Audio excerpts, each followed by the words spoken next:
नमस्कार दोस्तों, आज हम जानेंगे भारत की उन 10 महान गुरुओं के बारे में जिनके बारे में मान्यता है कि स्वयं देवता और दैत्य इन गुरुओं के पास समय समय पर शिक्षा ग्रहण करने के लिए आते रहे हैं। तो दोस्तों, आज का वीडियो बहुत ही महत्वपूर्ण होने वाला है, तो जो लोग चैनल पे नए हैं वो चैनल को सब्सक्राइब करें। शुरू करते हैं। दोस्तों, महर्षि वेदव्यास, आषाढ़ पूर्णिमा के दिन ही वेदव्यास जी का जन्म हुआ था। यही कारण है कि इस दिन को महर्षि वेदव्यास को समर्पित करते हुए व्यास जयंती या गुरु पूर्णिमा के रूप में सनातन धर्मी पूरी आस्था के साथ मनाते हैं। प्राचीन भारतीय ग्रंथों के अनुसार महर्षि वेदव्यास स्वयं भगवान विष्णु के ही अवतार थे। महर्षि का पूरा नाम कृष्णद्वैपायन व्यास था। इनके पिता महर्षि पराशर तथा माता सत्यवती थी। लोक आस्था के अनुसार महर्षि वेदव्यास ने ही वेदों, 18 पुराणों, दुनिया के सबसे बड़े महाकाव्य महाभारत की रचना की। महर्षि के शिष्यों में ऋषि जैमिन, वैशंपायन, मुनि सुमंतु, रोमहर्षण आदि लोग इनके शिष्य थे। दूसरा नाम है महर्षि वाल्मीकि। दोस्तों, महर्षि वाल्मीकि को आदि कवि कहा जाता है। भारत के सबसे प्राचीन काव्य कहे जाने वाले रामायण की रचना महर्षि वाल्मीकि ने ही की थी। मान्यता यह है कि वाल्मीकि पूर्व जन्म में रत्नाकर नाम के एक बहुत ही खूंखार डाकू हुआ करते थे, जिन्हें देव ऋषि नारद ने सत्य कर्मों की शिक्षा दी। डाकू रत्नाकर से वे साधक बने और महर्षि के पद पर सुशोभित हुए अपनी कठिन तपस्या के कारण। महर्षि वाल्मीकि विभिन्न अस्त्र शस्त्रों के आविष्कारक माने जाते हैं। इनके शिष्यों में अयोध्या के राजा श्री राम, सीता के पुत्र लव कुश का नाम सबसे ऊपर लिया जाता है। श्री राम जी के दोनों कुमारों ने अस्त्र शस्त्र का संचालन की विद्या इन्हीं से प्राप्त की, जिसने इन्होंने एक बार युद्ध में महाबली हनुमान को भी बंधक बना लिया था। दोस्तों, तीसरा नाम है परशुराम जी। दोस्तों, परशुराम की गिनती प्राचीन भारत के महान योद्धा और गुरुओं में होती है। जन्म से ब्राह्मण किंतु स्वभाव से क्षत्रिय परशुराम ने अपने ही पिता की मौत का बदला लेने के लिए हैहय वंश के क्षत्रिय राजाओं का संहार किया था। प्राचीन ग्रंथों के अनुसार परशुराम भगवान विष्णु के ही अंशावतार थे। इनके पिता का नाम ऋषि जमदग्नि तथा माता का नाम रेणुका था। परशुराम के शिष्यों में भीष्म, द्रोणाचार्य, कर्ण जैसे महान विद्वानों और शूरवीरों का नाम लिया जाता है। त्रेता युग में जहां इन्होंने श्री राम का कई जगहों पर समर्थन किया, वहीं द्वापर युग में भी परशुराम ने भगवान कृष्ण को अपना समर्थन दिया। एक पौराणिक कथा के अनुसार कर्ण ने खुद को सूतपुत्र बताकर परशुराम से अस्त्र शस्त्र की शिक्षा ली, लेकिन उनके क्षत्रिय होने की जानकारी मिलते ही परशुराम ने उन्हें शाप दे दिया। जब कर्ण को अपनी विद्या की सबसे ज्यादा जरूरत पड़ेगी, उस वक्त ये विद्याएं उनका साथ नहीं देंगी। दोस्तों, महाभारत के युद्ध में कर्ण के साथ ऐसा हुआ भी। अर्जुन से युद्ध के दौरान वे अपनी काफी विद्याएं भूल गए, विस्मृत हो गईं। दोस्तों, चौथा है गुरु द्रोणाचार्य। गुरु द्रोणाचार्य की गिनती महान धनुर्धरों में होती है। धृतराष्ट्र और गांधारी के 100 पुत्र तथा पांडु के 5 पुत्रों को इन्होंने ही शिक्षा दीक्षा दी थी। महाभारत के अनुसार गुरु द्रोण का जन्म एक द्रोणी यानी पात्र में हुआ था तथा इनके पिता महर्षि भारद्वाज थे। महाभारत काव्य के अनुसार गुरु द्रोण देवगुरु बृहस्पति के अंशावतार थे।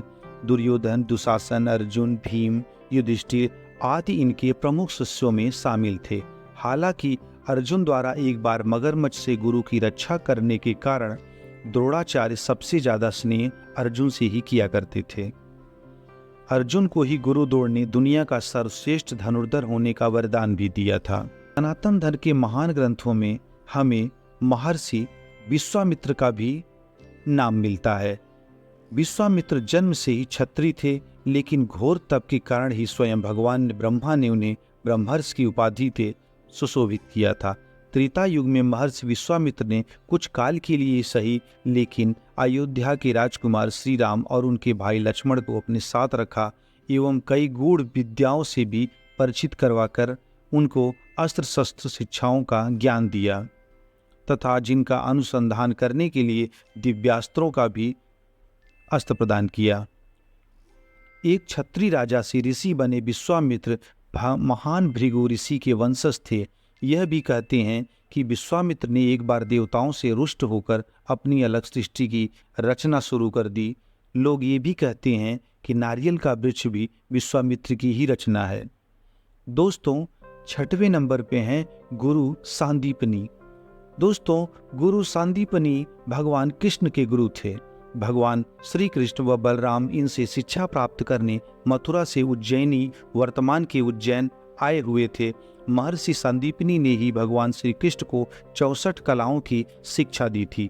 कहते हैं भगवान श्री कृष्ण ने ये कलाएं 64 दिन में ही सीख ली थी।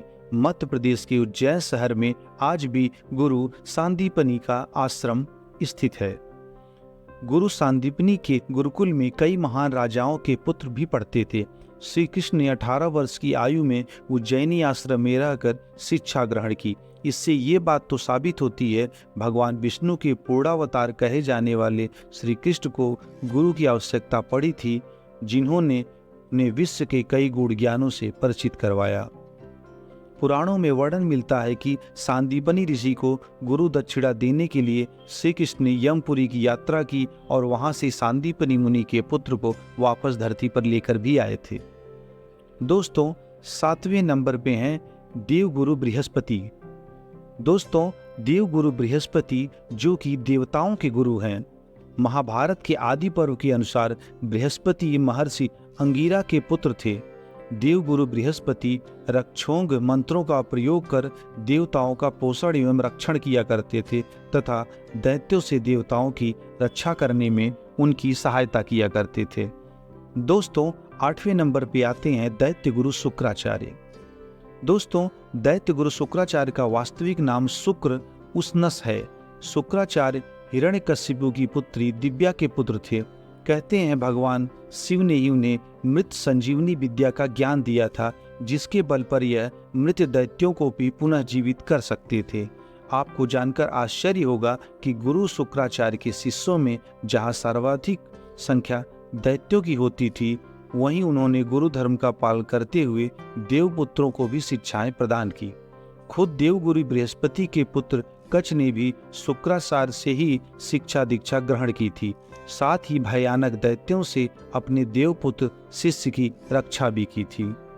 दोस्तों, 8वें नंबर पे हैं गुरु वशिष्ठ।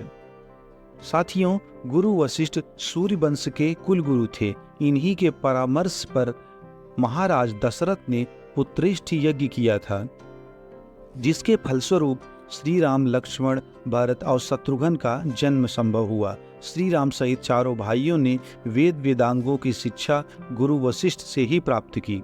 वहीं वनवास से लौटने के बाद श्री राम का राज्याभिषेक भी इन्हीं के द्वारा हुआ।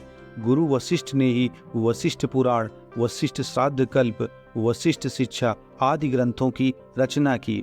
गुरु वशिष्ठ की गणना सप्त ऋषियों में भी होती है।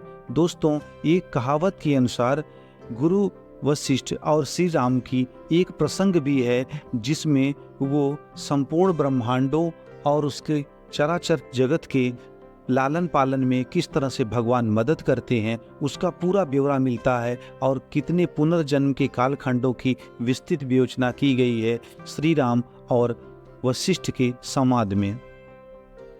दोस्तों, 9वें नंबर पे आते हैं दक्षिण भारत केरल राज्य के कालड़ी ग्राम में एक ब्राह्मण परिवार में जन्मे आदि शंकराचार्य जी। असाधारण प्रतिभा के धनी आदि गुरु शंकराचार्य ने 7 वर्ष की उम्र में सभी वेदों का अध्ययन किया। परंपरागत तरीके से छोटी सी उम्र में उन्होंने अपनी माता से संन्यास लेने की अनुमति प्राप्त कर गुरु की खोज में निकल पड़े। सनातन धर्म में मान्यता है कि आदि शंकराचार्य भगवान शंकर के ही अवतार थे। आदि शंकराचार्य ने ही भारत के चारों कोनों पर 4 पीठों की स्थापना की। इनमें श्रृंगेरी कर्नाटक दक्षिण में, द्वारिका गुजरात पश्चिम में, पुरी उड़ीसा पूर्व में और ज्योतिर्मठ जोशीमठ उत्तराखंड उत्तर में आज भी मौजूद है। आदि शंकराचार्य ने मात्र 32 वर्ष की अल्पायु में ही पवित्र केदारनाथ धाम में यही लोक का त्याग किया था। दोस्तों 10वें नंबर पे आते हैं गौतम ऋषि के पौत्र कृपाचार्य। कृपाचार्य की गणना महाभारत कालीन के 18 महायोद्धाओं में होती है। इस भीषण युद्ध में गुरु कृपाचार्य भी जीवित बच गए। कृपाचार्य को चिरंजीवी होने का वरदान प्राप्त है।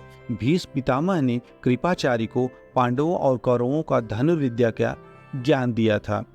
महाभारत का युद्ध समाप्त होने के बाद गुरु कृपाचार्य ने पांडव वंश के महाप्रतापी और कलयुग के प्रथम राजा परीक्षित को भी अस्त्र शिक्षा का ज्ञान दिया था। तो दोस्तों ये रहे भारत भूमि पर अवतरित हुए 10 महान गुरुओं की कहानी। आशा करते हैं आपको इससे अच्छी जानकारी प्राप्त हुई होगी।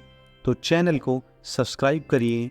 तो चलिए मिलते हैं किसी नए वीडियो में। तब तक के लिए जय हिंद, जय सनातन धर्म।